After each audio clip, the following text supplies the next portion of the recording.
Hello everyone, this is Deeksha Rathore and welcome back to my channel. तो दोस्तों, इस video में हम सीडीपी का इंपॉर्टेंट टॉपिक जो है बच्चे कैसे सोचते हैं, how do children think.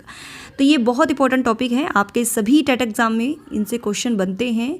So please video को लाइक एंड शेयर कर दीजिए और चैनल को सब्सक्राइब कर लीजिए। तो इसको अच्छे से हम समझेंगे और पीडीएफ के लिए आपको टेलीग्राम से जुड़ना होगा, लिंक आपको डिस्क्रिप्शन में मिल जाएगा। तो शुरू कर लेते हैं। देखिए, सोचना, थिंक जिसको आप कहते हैं, एक उच्च प्रकार की मानसिक प्रक्रिया है। देखिए, एग्जाम में क्वेश्चन कैसे बनते हैं कि जो सोचना है उच्च प्रकार की क्या है, यहाँ पर फिल होगा। तो ऑप्शन दिए होंगे, आपको बताना है कि भाई सोचना एक उच्च प्रकार की क्या है, मानसिक प्रक्रिया, मेंटल प्रोसेस है। ठीक है, क्योंकि आप मानसिक तरीके से ही सोचते हो, मेंटल है ना, दिमाग से सोचते हो आप। ओके, जो ज्ञान को संगठित करने में एक अहम भूमिका निभाती है, जो भी नॉलेज आपके पास है उसको संगठित करती है ना। और इस मानसिक प्रक्रिया में बहुधा स्मृति, आपकी जो भी मेमोरी है, जो भी आपके एक्सपीरियंसेस हैं या जो भी आपने स्पष्ट देखा है, प्रत्यक्षीकरण है ना, या अनुमान लगाना, किसी भी सिचुएशन के बारे में आप अनुमान लगाते हो, या आप कह सकते हो इंग्लिश में बोलते हैं गैस लगाना, है ना, या कल्पना, इमेजिनेशन। तो आपकी मेमोरी या आप कह सकते हो गैस या आपकी इमेजिनेशन जो है वो सब इसमें इंक्लूड होती है मानसिक प्रक्रिया में। ठीक है, तो ये पूछा जा सकता है क्वेश्चन कि मानसिक प्रक्रिया में क्या क्या शामिल है। तो स्मृति, प्रत्यक्षीकरण, अनुमान, कल्पना, है ना। तो ये चारों ऑप्शन आपके पास होंगे। तो मतलब उसमें से ये पूछ लिया जाएगा कि जो नहीं है, एक थोड़ा सा डिफरेंट दे दिया जाएगा। तो आपको ये चारों याद रखने हैं कि मानसिक प्रक्रिया में मेमोरी भी होती है, प्रत्यक्षीकरण भी होता है, अनुभव, अनुमान और कल्पना। ठीक है, आगे बात करें तो एक बालक के समक्ष जो है हमेशा अनेक वस्तुएं, समस्याएं, दृश्य, परिदृश्य आदि दृष्टिगोचर होती रहती हैं। एक बच्चे के सामने जो है अनेक वस्तुएं दिखाई देती हैं, अनेक समस्याएं उसके सामने होती हैं, कई चीज़ें उसको दिखाई देती हैं, है ना, उसके सामने होती रहती हैं सिचुएशन। तो उनके बारे में वो क्या करता है, थिंक करता है ना। बच्चा उन वस्तुओं के बारे में सोचता है, समस्या जो भी होती है उसके बारे में वो सोचेगा, या उसको जो भी दिखाई देगा कि जैसे हेलीकॉप्टर है ना, इसको कौन उड़ाता है, क्या ये अपने आप उड़ते हैं। तो इस तरह से जो कई क्वेश्चन बच्चों के मन में आती हैं, या कोई भी वस्तु जो है ना मन में बच्चों के आती है, उसके बारे में वो थिंक करते हैं। तो ये जो चिंतन है वो अनुभवजन्य होता है। मतलब थिंक जो बच्चे करते हैं वो उनका एक्सपीरियंसेस होता है, अनुभव वो उसका ले चुके होते हैं। ठीक है, तो चिंतन जो होता है अनुभवजन्य होता है। ठीक है, नेक्स्ट है, बालक अपनी स्वाभाविक प्रवृत्ति के अनुसार वस्तुओं को देखकर या छूकर उनके बारे में अनुभव प्राप्त करता है। देखिए, बच्चे जो है नेचुरली कैसे सीखते हैं, कैसे सोचते हैं, तो वो वस्तुओं को देखकर, वस्तुओं को अपने सामने देखते हैं, है ना, या छूकर उनको ना टच करके, मतलब क्या करते हैं, वो अनुभव प्राप्त करते हैं। जैसे सपोज करो खरगोश है, ठीक है, खरगोश उसने देखा है, उसने उसको टच किया है, तो वो उसको देखकर डर गया, है ना। तो जो भी वो उस तरह की टच को वो देखेगा, महसूस करेगा, तो वो उनसे डरेगा। तो वॉटसन ने भी बताए थे, अपनी थ्योरी में बताया था। तो बच्चा जो है अपनी नेचुरल प्रवृत्ति जो उसमें होती है, स्वाभाविक प्रवृत्ति, उसके कारण वस्तुओं को वो देखता है, छूता है और उसके बारे में अनुभव प्राप्त करता है। तो धीरे धीरे बालक में जो है प्रत्यय निर्माण होने लगता है, उसके बारे में समझ विकसित होने लगती है, तथा पूर्व किशोरावस्था में बालक जो है अमूर्त वस्तुओं के विषय में एब्स्ट्रैक्ट थिंकिंग, जो चीज़ें उसके सामने होती भी नहीं है, स्पष्ट नहीं होती हैं, दिखाई नहीं देती हैं, तो उनके बारे में भी जो है वो सोचना शुरू कर देता है। ठीक है, तो ये मैंने आपको बताया है। और बालकों में सोचने की जो प्रक्रिया होती है, उसका जो विकास होता है वो एक निश्चित क्रम में होता है, सीरीज वाइज होता है। ओके, तो ये थोड़ा डिटेल थी सोचने के बारे में। अब हम आगे बात करेंगे बालकों में सोचने की प्रक्रिया, process of thinking in children. Okay, तो डियर, इसमें सबसे पहला जो है प्रत्यक्षीकरण के आधार पर सोचना, कि बच्चे जो हैं किस तरह से सोचते हैं। सबसे पहला पॉइंट है प्रत्यक्षीकरण के आधार पर सोचना। तो यहाँ से आप पॉइंट से ही देख सकते हो, बच्चों में जो है इस प्रकार की सोच का जो विकास है वस्तुओं और परिस्थितियों के प्रत्यक्षीकरण से संबंधित होता है। मतलब कि बच्चों में इस सोच का जो विकास होता है वस्तुओं और परिस्थितियों को, जो वस्तु उसको स्पष्ट दिखाई देती है प्रत्यक्ष रूप से, उसके सामने वो होती है ना, और जो सिचुएशन उसके खुद के सामने घटित होती है, तो उसके बारे में वो सोचता है। ठीक है, बालक अपने चारों ओर के भौतिक और मनोवैज्ञानिक वातावरण में, मतलब बच्चा जो है अपने इन्वायरमेंट में, अपने आसपास घर के घर में या घर के आसपास, विद्यालय में, समाज में, उस अपने आसपास जो भी वो वस्तुओं को देखेगा, ओके, कोई भी सिचुएशन को वो घटित होते हुए देखेगा तो उसके बारे में वो सोचेगा। इसे कहते हैं प्रत्यक्षीकरण के आधार पर सोचना। और इसके आधार पर जो है वह अपने ज्ञान का संचय, मतलब नॉलेज को जो है, नॉलेज का जो संचय, मतलब नॉलेज को जो वो गेन करता है ना, नॉलेज को गेन कर अपनी सोच का विकास करता है। तो सबसे पहला पॉइंट हो जाता है प्रत्यक्षीकरण के आधार पर सोचना। अगला है कल्पना के आधार पर सोचना, थिंकिंग बेस्ड ऑन इमेजिनेशन। बच्चे कल्पना के आधार पर भी सोचते हैं, इमेजिनेशन करते हैं, है ना।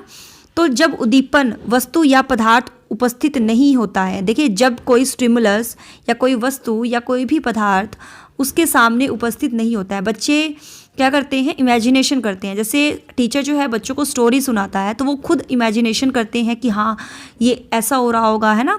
तो इमेजिनेशन करते हैं ना, खुद को उनकी जगह पर रख लेते हैं, तब उनकी कल्पना की जाती है। इनके अभाव में कोई बालक इनकी मानसिक प्रतिमा बनाकर अपने ज्ञान का संचय करता है। मतलब कोई भी बच्चा क्या करता है, जो चीज़ उनके सामने नहीं होती है खुद भी वो सोच लेता है, इमेजिन कर लेता है और अपने ज्ञान को वो कलेक्ट करता है, उनको स्टोर करता है, ठीक है।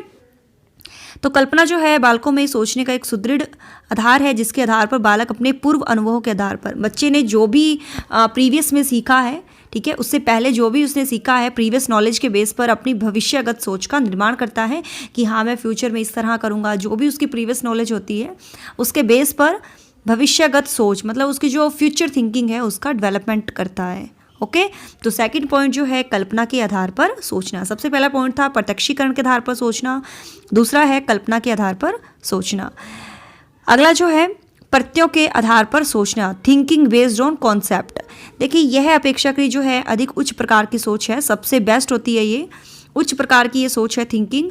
इससे बालकों में अभिव्यक्ति तभी होती है जब बालकों में प्रत्यय का निर्माण प्रारंभ होता है। मतलब बच्चे तभी कम्युनिकेट करेंगे जब बच्चे उस कॉन्सेप्ट को समझ पाएंगे और उसका जो कॉन्सेप्ट है बच्चे के दिमाग में फिट हो जाता है, वो समझ विकसित उसको हो जाती है। कोई भी टॉपिक है तो इसके पीछे क्या प्रत्यय है या हम कह सकते हैं भी क्या इसका कॉन्सेप्ट है। अगर किसी सिचुएशन का कॉन्सेप्ट बच्चे समझ लेते हैं तभी उनमें जो है सोच विकसित होती है। तो एक बालक में जितने अधिक जो है प्रत्यय निर्मित होते हैं उसमें उतनी ही अधिक जो है प्रत्यात्मक सोच पाई जाती है। जितना बच्चे कॉन्सेप्ट को समझेंगे किसी भी वस्तु के बारे में या परिस्थिति के बारे में, उतनी ज़्यादा उनमें प्रत्यात्मक सोच विकसित होगी। तो इस प्रकार की सोच को जो है विचारात्मक सोच भी कहते हैं, क्योंकि बच्चे जो हैं इसमें स्थान के बारे में उनको प्रत्यय हो जाता है कि ये स्थान कौन सा है, या इसका आकार कैसा है, इसकी शेप कैसी है, या भार मतलब इसमें इतना ज़्यादा वेट होगा, इसकी कंपैरिजन, है ना, और समय क्या टाइम हुआ है या कितना डिस्टेंस है, और संख्या के बारे में जो है प्रत्यय जो है बालकों में प्रारंभिक आयु स्तर पर ही बन जाते हैं। ठीक है, अगला जो पॉइंट है तर्क के आधार पर सोचना। तो देखिए thinking based on logic, logically बच्चे बात करते हैं, आर्गूमेंट करते हैं। तो तर्क के आधार पर सोचना जो है ये भी उच्च प्रकार की सोच है। और अगर एग्ज़ाम में क्वेश्चन पूछा जाए कि सबसे बेस्ट कौन सा है, कि भाई कौन से तरीके का सोचना सबसे बेस्ट है, तो वो है तर्क के आधार पर सोचना। लॉजिकली बच्चे सोचते हैं। तो इस प्रकार की सोच का जो विकास है किसी बालक पे भाषा संप्रेषण के आधार पर होता है। बच्चे किसी भी टॉपिक के ऊपर जब तर्क वितर्क करते हैं, लॉजिकली बात करते हैं, आर्गूमेंट करते हैं, डिस्कशन करते हैं, तो ये सबसे बेस्ट होती है। और ये ना आर्गूमेंट करते करते वो थिंक करते हैं, शायद ऐसा हो सकता है, एक से ज़्यादा वो जो है कंक्लूजन निकाल सकते हैं। तो ये सबसे बेस्ट होती है थिंक। ठीक है, तो तर्क के आधार पर सोचना जो है सबसे बेस्ट होती है, उच्च प्रकार की सोच है।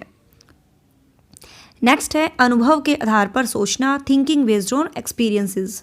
देखिए बालक जो है अपने पूर्व अनुभव के आधार पर, बच्चे ने पहले क्या सीखा है या पहले उसका क्या एक्सपीरियंसेस है, उसके बेस पर जो है वो न्यू थिंकिंग का डेवलप करता है। और इस प्रकार की सोच का जो विकास है बच्चों में स्थायी ज्ञान, परमानेंट ज्ञान को प्राप्त कर लेता है। और ये परमानेंटली रहता है ये ज्ञान अगर बच्चे अनुभव के आधार पर सोचते हैं। ठीक है, तो इससे जो ज्ञान वो बच्चे प्राप्त करते हैं तो वो परमानेंटली होता है। क्लियर, तो आंसर अगर पूछा जाए, मतलब क्वेश्चन में इस तरह से पूछा जाए कि बच्चे जो हैं अनुभव के आधार पर किस तरह से सोचते हैं, है ना। तो बच्चे जो हैं प्रीवियस नॉलेज के बेस पर नई सोच का विकास करते हैं, जिनमें स्थायी ज्ञान, परमानेंट जो ज्ञान है वो उनको मिलता है। ओके, अगला है रुचि और जिज्ञासा के आधार पर सोचना, thinking based on interest and desire. देखिए, बच्चे रुचि के आधार पर भी सोचते हैं, जिज्ञासा के आधार पर भी सोचते हैं। कुछ बच्चे अपनी रुचियों और जिज्ञासा के आधार पर अपनी सोच का सृजन करते हैं, जिनमें बच्चों की रुचि होगी, है ना, उनके बेस पर अपनी थिंक का वो क्रिएशन कर लेते हैं, या जिनमें उनकी क्रियोसिटी होगी। तो शिक्षक और अभिभावकों को चाहिए कि बच्चों में नई नई रुचियाँ, बच्चों में नए नए इंटरेस्ट, क्रियोसिटी पैदा करें। बच्चे जो हैं क्रियोसिटी उनमें होती है ना, जिज्ञासु तो वो होते ही हैं, लेकिन उनको और मोटिवेट करें कि बच्चे जो हैं जिज्ञासु बने और वो अपने इन्वायरमेंट में खोजें, जिससे कि बच्चों में सोचने की प्रक्रिया की गति जो है वो तीव्र हो सके। तो बच्चों में जो है पेरेंट्स को और अभिभावकों को इस तरह से क्वेश्चन पुटअप करने चाहिए ताकि बच्चे जो हैं सोचें, जिज्ञासु बने और अपने ज्ञान का निर्माण करें।